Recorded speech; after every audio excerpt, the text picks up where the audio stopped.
Good morning दोस्तों, स्वागत है आपका आज के मुख्य समाचारों में।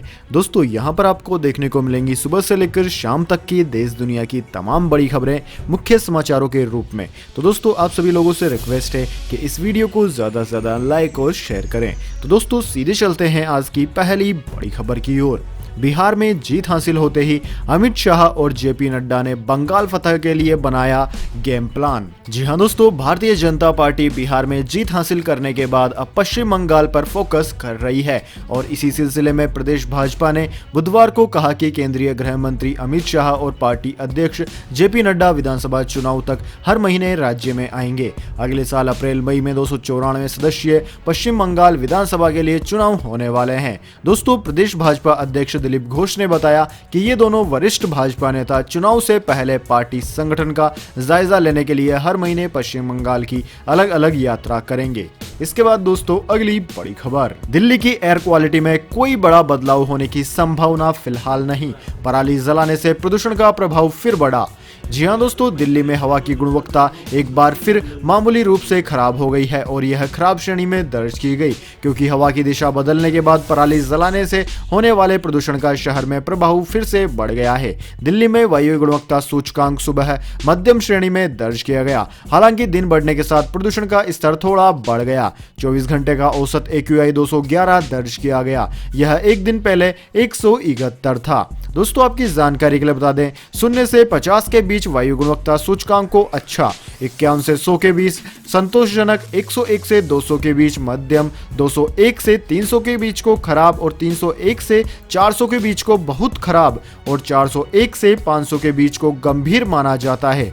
मौसम विशेषज्ञों और सरकारी एजेंसियों का कहना है कि अगले 3 से 4 दिनों में इसमें बड़ा बदलाव होने की संभावना नहीं है। इसके बाद दोस्तों अगली बड़ी खबर, दिल्ली में आउट ऑफ कंट्रोल हुई महामारी, 90% ICU बेड हुए फुल। सिसोदिया ने कहा नहीं लगेगा फिर भी लॉकडाउन। जी हां दोस्तों, इस महामारी की वैक्सीन जल्दी आने के आसार हैं, लेकिन उससे कहीं ज्यादा तेजी से इस महामारी का वायरस फैल रहा है। देश की राजधानी दिल्ली में इस महामारी ने इस कदर पैर पसार लिए हैं कि सिस्टम के हाथ पैर फूलने लगे हैं। दोस्तों उप मुख्यमंत्री मनीष सिसोदिया कह रहे हैं कि दिल्ली में 90% ICU बेड भरे हुए हैं। दिल्ली के डिप्टी CM मनीष सिसोदिया ने कहा कि केंद्र से 250 ICU बेड की पहली खेप जल्द ही मिलेगी। उन्होंने बताया कि दिल्ली को केंद्र से 750 ICU बेड मिलेंगे।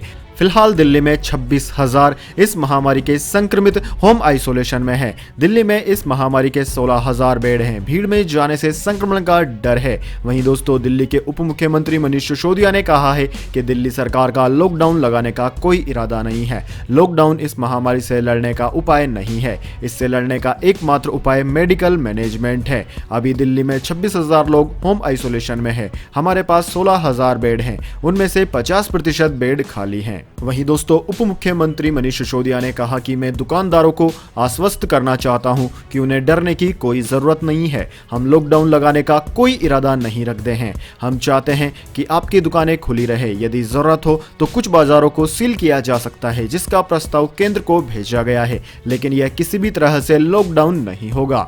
इसके बाद दोस्तों अगली बड़ी खबर, सार्वजनिक स्थानों पर छठ पूजा की मंजूरी देने से दिल्ली हाईकोर्ट ने कर दिया इनकार।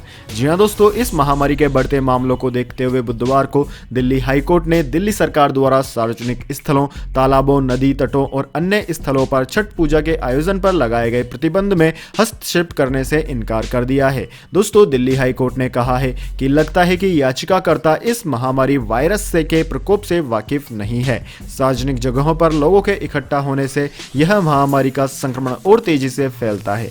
दिल्ली आपदा प्रबंधन प्राधिकरण के अध्यक्ष द्वारा जारी प्रतिबंध के आदेश को चुनौती देने वाली एक याचिका को हाई कोर्ट ने खारिज कर दिया। DDMA ने अपने आदेश में कहा था कि 20 नवंबर को छठ पूजा के लिए सार्वजनिक स्थलों पर कोई भीड़ जुटने की अनुमति नहीं होगी। जस्टिस हिमा कोहली और जस्टिस सुब्रमण्यम प्रसाद की बेंच ने कहा कि पूजा के लिए लोगों को जमा होने की अनुमति देने से संक्रमण का प्रसार हो सकता है। इसके बाद दोस्तों अगली बड़ी खबर, पश्चिम बंगाल फतह के लिए बीजेपी ने कस ली कमर, अमित शाह चुनाव तक हर महीने करेंगे राज्य का दौरा। जी हां दोस्तों, पश्चिम बंगाल विधानसभा चुनाव 2021 में ममता बनर्जी सरकार को सत्ता से हटाने के लिए बीजेपी कोई कसर नहीं छोड़ना चाहती। भारतीय जनता पार्टी की पश्चिम बंगाल इकाई के अध्यक्ष दिलीप घोष ने बुधवार को कहा कि केंद्रीय गृह मंत्री अमित शाह एवं पार्टी के राष्ट्रीय अध्यक्ष जेपी नड्डा प्रदेश में विधानसभा चुनाव समाप्त होने तक प्रत्येक महीने राज्य का दौरा करेंगे। इसके साथ ही बीजेपी ने अपने शीर्ष नेताओं को बंगाल का दौरा करने और ग्राउंड रिपोर्ट तैयार कर रणनीति तैयार करने को कहा है। दोस्तों, पश्चिम बंगाल के 294 सदस्य विधानसभा के लिए अगले साल अप्रैल मई में चुनाव होने हैं। इसके बाद दोस्तों अगली बड़ी खबर, आलू प्याज की कीमत ने बिगाड़ा आम आदमी की रसोई का बजट, सिर्फ 13 दिन में बढ़े 19 से 20 रुपए किलो तक दाम। जी हां दोस्तों, आलू प्याज के बढ़ते दाम का सीधा असर आम आदमी की रसोई के बजट पर पड़ता है। लगातार बढ़ोतरी के बाद उम्मीद जताई जा रही थी कि दिवाली बीतने के बाद शायद कीमतों में कुछ गिरावट आ जाए, लेकिन इसकी कीमत में खास कमी नहीं आई है। दिवाली के बाद भी आलू और प्याज के दाम ऊंचे बने हुए हैं। दोस्तों, डिपार्टमेंट ऑफ कंज्यूमर अफेयर्स पर दिए गए प्राइस रिपोर्ट के मुताबिक मंगलवार को दिल्ली में आलू का रिटेल भाव 45 रुपए प्रति किलो और प्याज 55 रुपए प्रति किलो पर बना हुआ है। इसके बाद दोस्तों अगली बड़ी खबर, आर्टिफिशियल इंटेलिजेंस पर सहयोग बढ़ाएंगे भारत रूस, दिसंबर में होगा कार्यक्रम।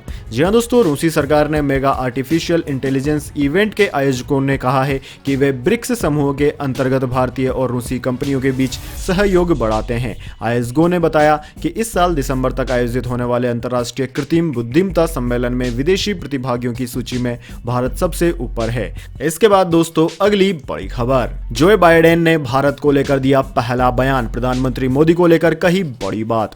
जी हां दोस्तों, अमेरिका के निर्वाचित राष्ट्रपति जो बाइडेन ने कहा है कि वह इस महामारी से पार पाने, वैश्विक अर्थव्यवस्था को पटरी पर लाने के लिए कदम उठाने और एक सुरक्षित एवं समृद्ध हिंद प्रशांत क्षेत्र को बनाए रखने सहित सभी साझा वैश्विक चुनौतियों से निपटने के लिए प्रधानमंत्री नरेंद्र मोदी के साथ मिलकर काम करने के इच्छुक हैं। दोस्तों, जो बाइडेन के सत्ता हस्तांतरण दल ने यह जानकारी दी है। देश में 3 नवंबर को हुए राष्ट्रपति चुनाव में जीत हासिल करने के बाद दोनों नेताओं के बीच यह पहली बातचीत थी। बाइडेन और निर्वाचित उपराष्ट्रपति कमला हैरिस के सत्ता हस्तांतरण दल ने बताया कि निर्वाचित राष्ट्रपति ने कहा है कि वह इस महामारी से पार पाने और भविष्य में आने वाले स्वास्थ्य संकटों से बचाव की तैयारी करने, जलवायु परिवर्तन से के खतरे से निपटने, वैश्विक अर्थव्यवस्था की पुनर्बहाली के लिए कदम उठाने, देश में तथा विदेशों में लोकतंत्र को मजबूत करने और एक सुरक्षित एवं समृद्ध हिंद प्रशांत क्षेत्र को बनाए रखने सहित सभी साझा वैश्विक चुनौतियों से निपटने के लिए प्रधानमंत्री मोदी के साथ काम करेंगे। इसके बाद दोस्तों अगली बड़ी खबर, अमेरिका में तेजी से बढ़ते मामलों के मद्देनजर फिर लगाई जा सकती है पाबंदियां।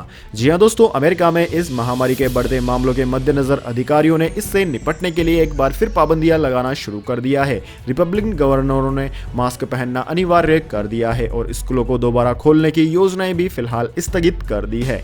इसी बीच दोस्तों कई लोग मास्क पहनने और सामाजिक दूरी बनाए रखने के नियम के पीछे के विज्ञान पर सवाल उठा रहे हैं। लोगों को इस बात का भी डर है कि एक बार फिर पाबंदियां लगाए जाने से और नौकरियां जा सकती है। आयोवा की गवर्नर किम रेनॉल्ड्स जो मास्क पहनने के खिलाफ थी, उन्होंने भी मुंह ढकने के अपने नियम में बदलाव किया है। हालांकि उन्होंने दावा किया है कि मास्क पहनने से इस महामारी वायरस को फैलने से नहीं रोका जा सकता।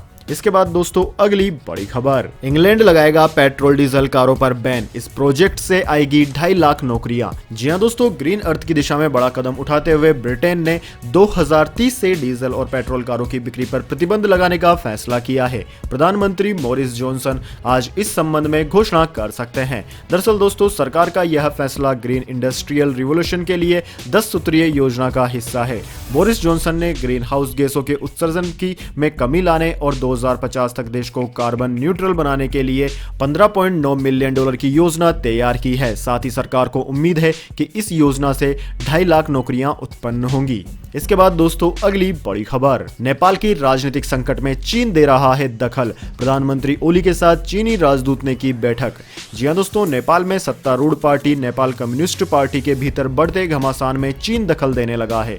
नेपाल में चीनी राजदूत होई यानकी ने मंगलवार को देर शाम नेपाल के प्रधानमंत्री केपी शर्मा ओली से मुलाकात की। दोनों के बीच करीब 2 घंटे तक बातचीत हुई। पीएम सचिवालय के एक अधिकारी ने एएनआई को बताया कि चीनी राजदूत कल देर शाम आई थी और प्रधानमंत्री केपी शर्मा ओली के साथ करीब 2 घंटे तक चर्चा की। बैठक के दौरान यानकी और ओली ने पार्टी के अंदर चल रहे मुद्दों को हल करने के बारे में चर्चा की।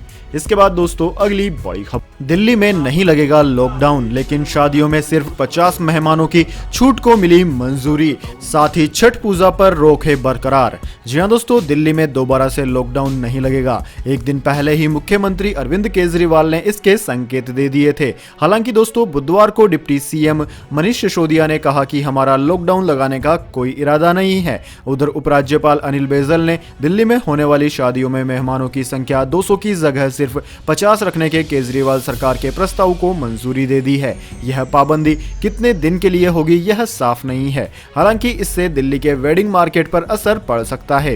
इस साल नवंबर दिसंबर में शादियों के 7 बड़े मुहूर्त हैं। 25 नवंबर को देव उठनी एकादशी के दिन से शादियों का सीजन शुरू होगा। डिप्टी सीएम मनीष सिसोदिया ने बुधवार को कहा कि मैं दुकानदारों को यह भरोसा दिलाना चाहता हूं कि उन्हें डरने की जरूरत नहीं है। हम चाहते हैं कि आपकी दुकानें खुली रहे। अगर जरूरत पड़ती है तो कुछ बाजारों के लिए नियम बदले जाएंगे। हमने केंद्र से यही गुजारिश की है। इसके अलावा दोस्तों दिल्ली हाईकोर्ट ने सार्वजनिक तौर पर छठ पूजा पर रोक लगाने के केजरीवाल सरकार के फैसले को बरकरार रखा है। श्री दुर्गा जनसेवा ट्रस्ट ने 20 नवंबर को सार्वजनिक छठ पूजा की इजाजत मांगी थी। इस पर हाईकोर्ट ने कहा, लगता है कि पिटिशनर इस महामारी के हालात से वाकिफ नहीं है। उन्हें शहर के किसी भी हिस्से में छठ पूजा कार्यक्रम करने की इजाजत नहीं दी जा सकती, क्योंकि बड़े आयोजन सुपर स्प्रेडर बन सकते हैं। इसके बाद दोस्तों अगली बड़ी खबर, बढ़ती बेरोजगारी और महंगाई को लेकर मोदी सरकार पर राहुल गांधी का हमला। कहा, विकास है या फिर है विनाश। जी हां दोस्तों, कांग्रेस के पूर्व अध्यक्ष राहुल गांधी ने बुधवार को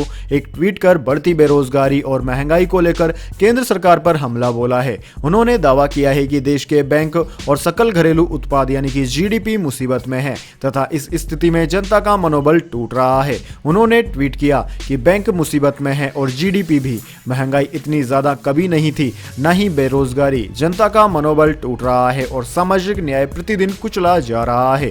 कांग्रेस नेता ने सवाल किया कि यह विकास है या फिर विनाश है। बैंक मुसीबत में है और जीडीपी भी। महंगाई इतनी ज्यादा कभी नहीं थी, ना ही बेरोजगारी। जनता का मनोबल टूट रहा है और सामाजिक न्याय प्रतिदिन कुचला जा रहा है। इसके बाद दोस्तों अगली बड़ी खबर, ममता बनर्जी का प्रधानमंत्री मोदी को पत्र। कहा, नेताजी की जयंती को राष्ट्रीय अवकाश करे घोषित।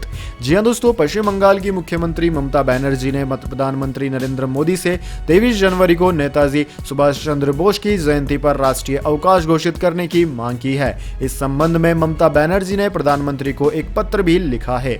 अपने पत्र में बंगाल की मुख्यमंत्री ने मांग की है कि नेताजी के साथ क्या हुआ यह पता लगाने के लिए प्रधानमंत्री निर्णायक कदम उठाएं और मामले को सार्वजनिक क्षेत्र में रखें। ममता बनर्जी ने प्रधानमंत्री को लिखे अपने पत्र में कहा कि आपको भली प्रकार से जानकारी है कि नेताजी सुभाष चंद्र बोस की 125वीं जयंती 23 मई 2022 को मनाई जाएगी। बंगाल के महानतम बेटों में से एक नेताजी देश के हीरो, राष्ट्रीय नेता और ब्रिटिश राज के खिलाफ स्वतंत्रता संग्राम के आइकन हैं। वह कई पीढ़ियों के लिए आदर्श हैं। उनके अथक नेतृत्व में इंडियन नेशनल आर्मी के हजारों वीर जवानों ने मातृभूमि के लिए उच्चतम बलिदान दिया। इसके बाद दोस्तों अगली बड़ी खबर, मॉडर्ना का 94.5% का वादा पड़ा फीका। इस कंपनी ने अब तक का किया सबसे बड़ा वादा। जी हां दोस्तों, इस महामारी के संकट के बीच एक और अच्छी खबर आ रही है। वैक्सीन तैयार कर रही फाइजर कंपनी ने दावा किया है कि फाइनल ट्रायल के दौरान वैक्सीन 95% तक असरकारक साबित हुई है। अब बस इमरजेंसी उपयोग के लिए ऑथराइजेशन की आवश्यकता है। दोस्तों, फाइजर इंक ने कहा है कि उसकी इस महामारी की वैक्सीन के अंतिम राउंड के परीक्षण में 95% तक असर साबित हुए हैं। इसके साथ ही कंपनी ने यह भी कहा है कि 2 महीने का सेफ्टी डाटा अभी चाहिए। कंपनी जल्द ही इमरजेंसी उपयोग के लिए अप्लाई करेगी।